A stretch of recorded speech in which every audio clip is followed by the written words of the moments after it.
One of the more interesting things that I think also came out of the 2024 AFL draft happened to be Richmond's list manager Blair Hartley talking more words than what I think I have ever heard him speak. Again, if any of you have watched Blair Hartley interviews before, he can literally be more drier than the Sahara Desert, the plot of Sex and the City, or even the girl I spoke to last night. But he actually was pretty vocal, and I think that's because the man had arguably one of the more successful drafts of, I think, all time. But I was watching and listening with what he was saying, and I think I can tell you guys right now that there was one piece of information that he, of course, gave us, which was more interesting than nearly anything he could have really said, that I just figured, you know what? I'm going to make a video on this, and that's about the potential new game plan that the Richmond Football Club are going to have in 2025. Now, before we do get into all of that and more, again, there's still a decent amount of you guys who watch these videos who are not yet subscribed. So if you could do me a massive favor and, leave a like on this video if you enjoyed it, or subscribe to the channel for the latest AFL content, Richmond content, all of the above, it would mean a lot. I'm not even going to lie to you. But first of all, I'll start off with trying to read some of the stuff he said. Now, look, I'm not a good reader. I never claimed to be a good reader.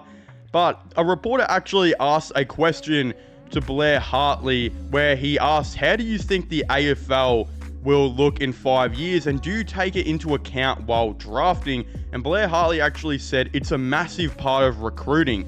You've got to predict not only the talent you're looking at, but how the game is played. When the interchange rule changed and sides started pressing up with more high rotation, we looked at repeat speed and run, looking at the guys who played through the period of 2017 to 2020. So obviously that's a really interesting thing for him to say, because back in the day, you could have like unlimited interchanges in the AFL. Of course, it wasn't that much, but I think there was one year, 2016, I believe, where they actually cut the interchanges per game by like 30 to 40. And it obviously meant that teams had to rely much more on their fitness and running. So Richmond, of course, really focused on that by bringing in players who had massive tanks like Dion Prestia, rather than playing players like Anthony Miles, who could barely run out the game right now with the rotation rules that were already in. Of course, speed and run was a thing that I think more so Damien Hardwick predicted. Again, I believe he always talked about how he watched the NBA and he noticed how the NBA was evolving, and teams like the Golden State Warriors and San Antonio Spurs, and I guess Cleveland Cavaliers, were more often than not naturally starting to get much more quicker, and they were starting to get down the court a lot better. So of course, I think that was an inspiration for Damien Hardwick in making a much more faster paced game where the players were getting the ball down to the end of the field quicker. The two-way running was of course insane by the Tigers.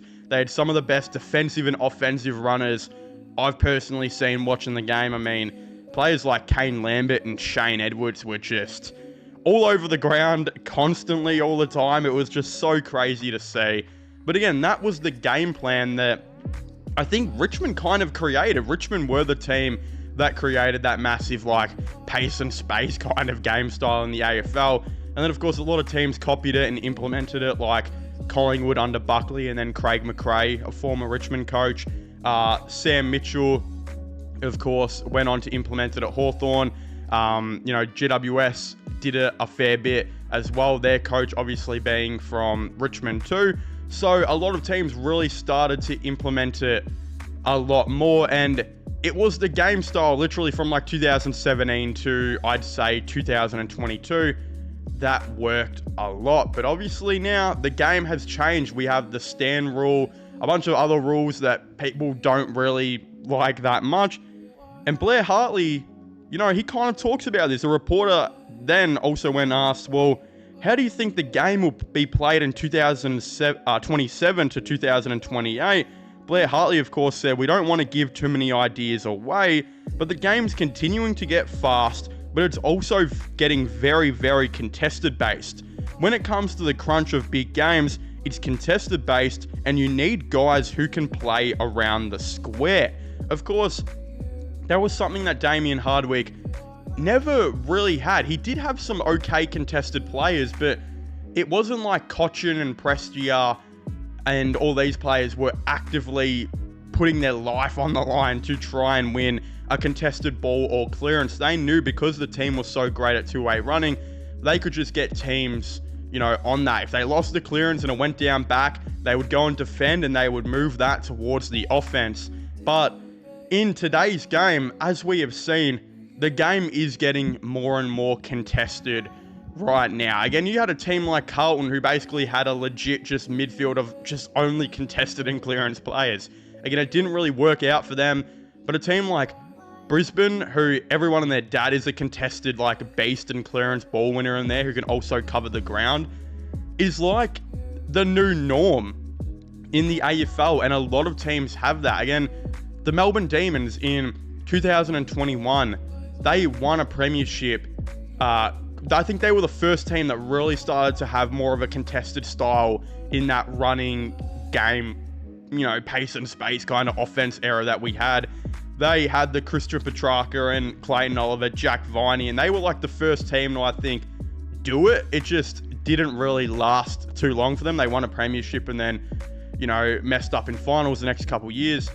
But you can tell when Richmond decided to pick Adam Uze over Andrew McQualter as their coach, there was a reason for that, and that was because they wanted to change their game style up.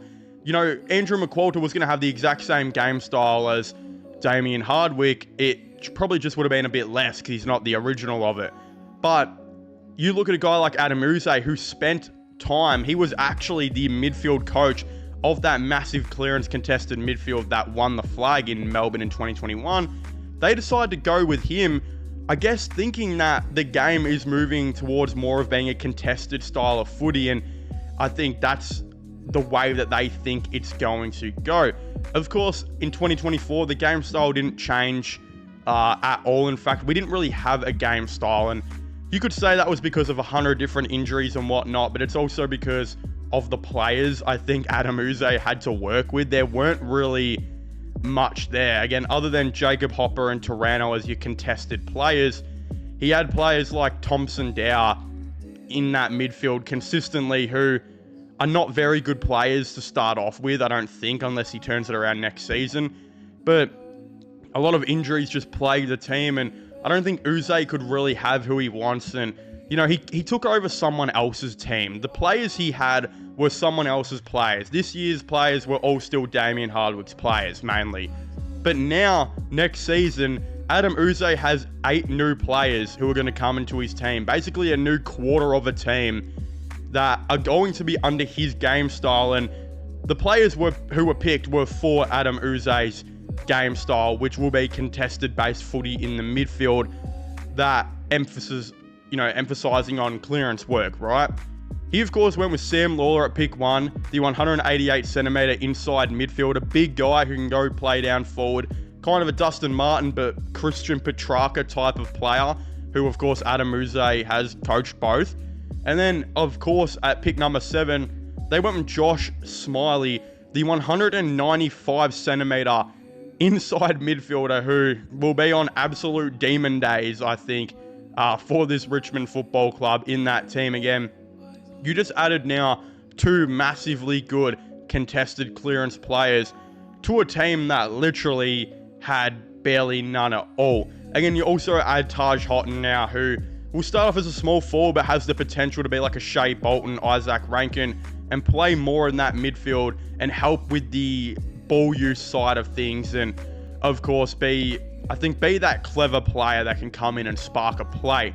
So again, Adam Uze basically goes from no contested players last season. He had like Tim Taranto for 12 games, Jacob Hopper for like 10 games, they were both injured, to next year, you're going to hope now he's got Taranto and Hopper back from injury, and then you'll add Josh Smiley and Sam Lawler. You've got 4 really good contested clearance players in there, and of course, Jack Ross now, who played like 6 games. He comes back and will hopefully add a lot into that team. So Richmond are really adding to that inside midfield, making it really, really contested based, and I think that is where Richmond are going with their game style.